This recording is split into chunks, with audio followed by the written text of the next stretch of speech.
Bonjour à toutes et à tous et bienvenue dans ce nouveau podcast. Aujourd'hui, nous allons faire un point sur mes recommandations en suivant le calendrier lunaire et aujourd'hui, nous allons parler de la lune et astrologie. Chaque mois lunaire se compose de 30 jours lunaires et correspond à la rotation complète de la lune autour de la Terre. Durant cette période, nous observons les deux phases se succéder. La nouvelle lune, qui est croissante, et la pleine lune, qui est décroissante. Ensuite, un nouveau mois commence et le cycle se répète. Le jour lunaire commence et se termine avec le lever de la lune, donc il ne coïncide pas avec le jour solaire. C'est pour cette raison que notre calendrier ordinaire ne correspond pas au calendrier lunaire. Les phases lunaires influencent tout sur Terre de façon différente. La lune croissante, de la nouvelle lune à la pleine lune, est le moment de l'union de la lune et du soleil, le temps de l'accumulation d'énergie. Tous les processus sont activés et se déroulent plus rapidement.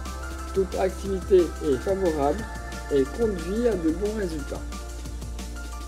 La lune décroissante, de la pleine lune à la nouvelle lune suivante, est moins harmonieuse.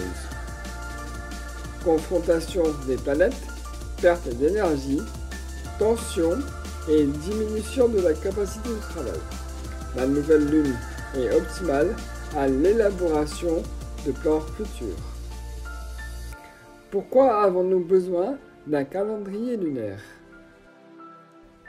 Suivre le calendrier lunaire nous aide à employer l'influence positive de la Lune et à éviter l'influence négative. Il fournit des recommandations communes pour chaque journée et détaille les activités favorables ou défavorables du jour. Cela permet de vivre de façon plus avisée et d'avoir plus de réussite, de contrôler ses émotions, d'éviter les conflits et d'utiliser de manière optimale son énergie. La lune dans les signes du zodiaque. La position de la lune dans les signes du zodiaque détermine l'énergie d'une journée et lui faut environ 2,5 jours pour traverser chaque signe et le soleil un mois. La position de la lune en bélier augmente l'irritabilité et la témérité dans les actions. En taureau, au contraire, elle rend le comportement plus souple et plus prudent.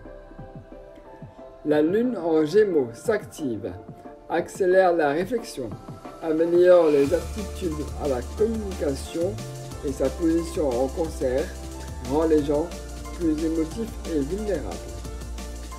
La lune en lion octroie une recrudescence spirituelle et créative, le désir de réussite et de reconnaissance.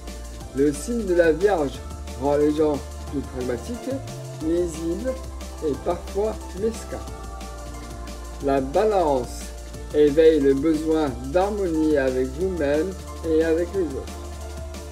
La lune en Scorpion améliore l'intuition mais vous rend plus émotionnel et critique. Le Sagittaire est un signe d'optimisme, de joie et de désir de voyager. La lune en Capricorne favorise la circonspection, la prudence, l'envie de solitude. La position en Verseau amène un désir de nouvelles sensations et de nouvelles idées. Et sous le signe du Poisson, de paix et de raison. Pour une prévision et des recommandations plus précises pour chaque individu, nous devons considérer le thème astral et les transits planétaires. Éclipse solaire et lunaire. En astrologie védique, les éclipses étaient considérées comme la collision du Soleil et de la Terre, à l'issue de laquelle l'énergie des astres ne pénètre plus la Terre. À ce moment défavorable, nous sommes plus vulnérables aux tentations et aux émotions négatives. Le temps entre les éclipses est appelé le couloir des éclipses. Elles se produisent 2 ou 3 fois par an et durent 2 semaines. Il s'agit d'une période d'énergie spéciale qui a également un effet négatif sur les personnes. Vous devez être prudent dans vos actions et vos désirs, mais aussi optimiste pour l'avenir. Dans le couloir des éclipses, il est important de se reprogrammer, de se fixer de nouveaux objectifs et de prononcer des affirmations positives. Vacances astrologiques. Chaque année, nous célébrons les vacances qui coïncident avec d'importants événements stellaires. L'une des principales fêtes est l'équinoxe de printemps, au mois de mars, qui est considéré comme le début d'une nouvelle année solaire. Ce jour-là, il est important de vous entourer de lumière, d'entreprendre et de planifier votre avenir.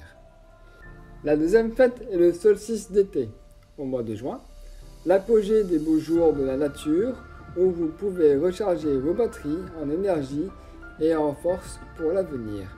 Le jour de l'équinoxe d'automne est célébré en septembre. Nous commençons à nous préparer au froid, mais aussi à récapituler et à analyser les événements qui se sont produits.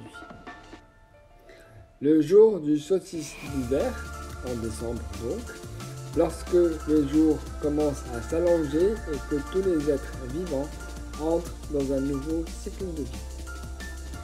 Je vous remercie pour votre écoute et votre attention. Je vous dis à très bientôt pour un nouveau podcast ou de prochaines vidéos. Namasté.